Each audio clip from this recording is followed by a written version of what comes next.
Suite de la récursivité, donc on a vu que la récursivité terminale, c'était plus efficace. Alors, comment peut-on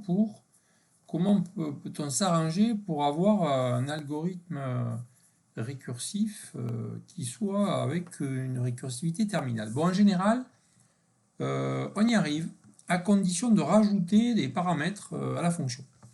Alors, le paramètre qu'on va rajouter, c'est un paramètre dit accumulateur.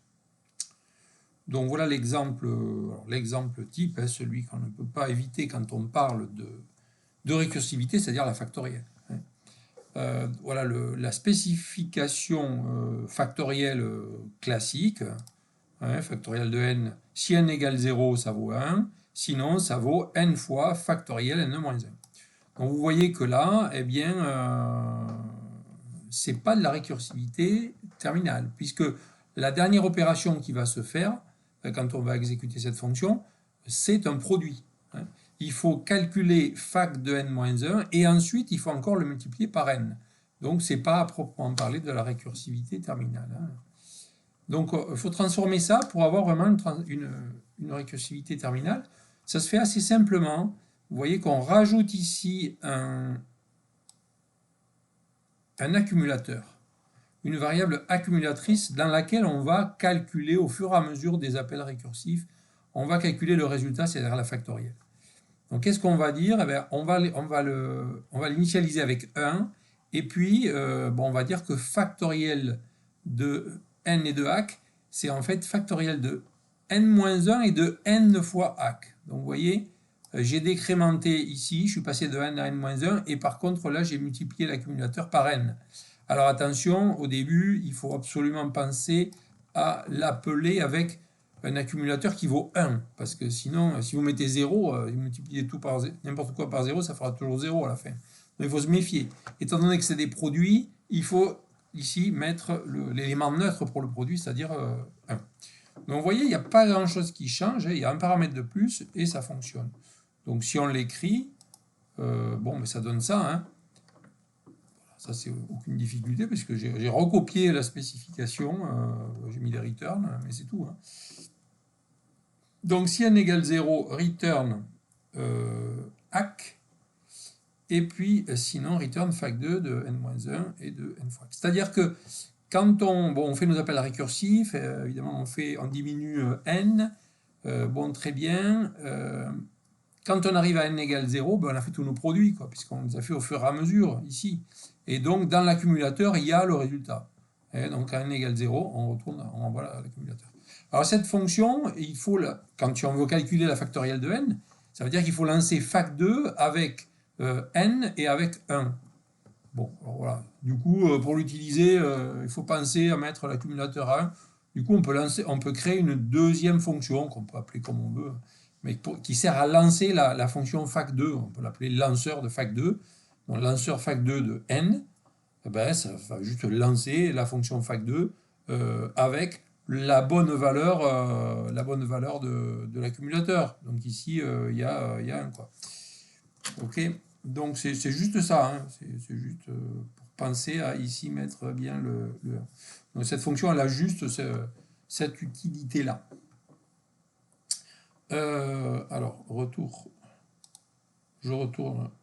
Voilà, alors une fois que j'ai ma spécification terminale, je suis dans le schéma.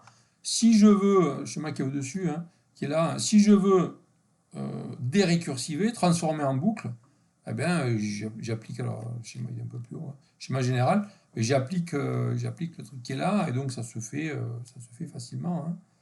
Hein. Donc je l'ai écrit là. Voilà.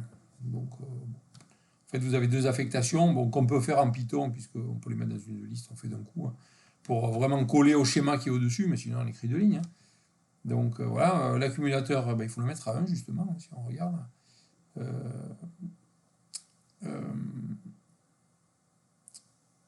Voilà. Donc, voilà, il y a juste en fait deux affectations. L'invariant vous le donne.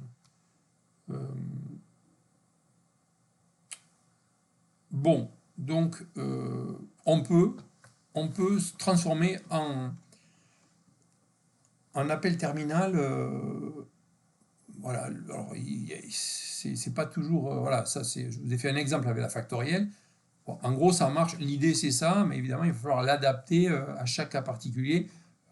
Là, il n'y a pas de technique qui marche tout le temps, systématique. Non, il faut penser à se dire, je vais calculer le résultat qui m'intéresse dans cet accumulateur que je balance en paramètres supplémentaires. Donc ça, c'est l'idée générale. Alors, on peut en faire d'autres. Donc voilà deux exemples ici qu'on va traiter là, que je vais vous corriger. Donc vous pouvez essayer de les faire tout seul, ça serait pas mal, essayer de chercher ça, hein. 20 et 21. Voilà, donc l'exercice 20, si vous avez un entier, par exemple 121, c'est palindrome, parce que vous le lisez dans les deux sens, ça fait le même chiffre. Par contre, 122, quand vous le lisez à l'envers, ça fait 221, donc ça ne marche pas. Hein, donc c'est ça que vous devez... exercice 20, c'est ça. Voilà. Donc l'idée, c'est de le faire aussi avec une variable accumulateur pour avoir une récursivité terminale. Le 21, c'est un peu différent, un contexte un peu différent. On a une liste et on veut supprimer les plateaux. Alors, c'est quoi les plateaux? Pour ceux qui ne savent pas, un plateau, c'est une partie où vous avez la même valeur. Par exemple, bon, là, 1, c'est un plateau de longueur 1. Par contre, à côté, vous avez 2 fois 2. Donc ça serait un plateau de longueur 2, ici. Et du coup, vous voyez, je vais remplacer les deux occurrences de 2 par un seul 2. Après, à côté, vous avez un seul 1, il reste. Un seul 0, il reste. Par contre, les 3 1, là, ils sont remplacés par le 1 du bout. Hein, donc, voilà. Donc, lorsque plusieurs valeurs identiques se suivent, ça s'appelle un plateau. On n'en garde qu'une. Bon, s'il n'y en a qu'une, on la garde déjà.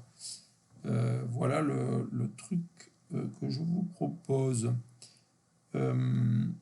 Voilà, alors, ça, on le corrige un peu plus tard. Non, on le corrige tout de suite. Alors, c'est dans la prochaine vidéo.